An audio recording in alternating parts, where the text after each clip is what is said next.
Na co se můžete těšit na druhém víkendu věnovaném starověké filozofii?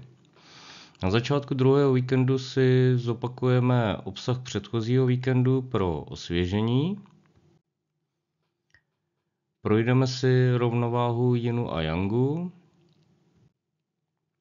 základní rozložení 5 prvků,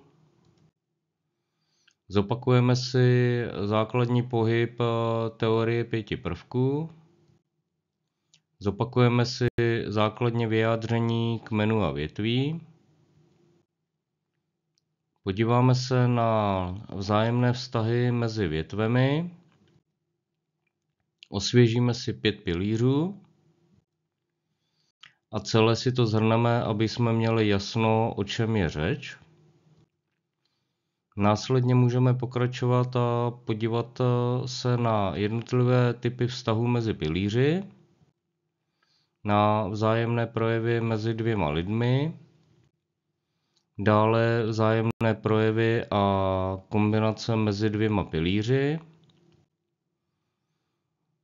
Podíváme se důkladně na skryté kmeny v jednotlivých větvích a projdeme jejich schémata skrytých kombinací. Zároveň si uděláme pár rozborů, tak abyste je uměli samostatně poskládat. A na konci víkendu budete mít jasno v tom, co je na první pohled skryto a zvládnete hlubší rozbor napříč časovou osou. Pokud vás tato tematika zaujala a chcete se dozvědět něco víc, než je psáno v běžném čínském horoskopu, pak se stačí přihlásit na některý víkend věnovaný této tématice, nebo si vytvořit vlastní skupinku a můžu za vámi po dohodě přijet.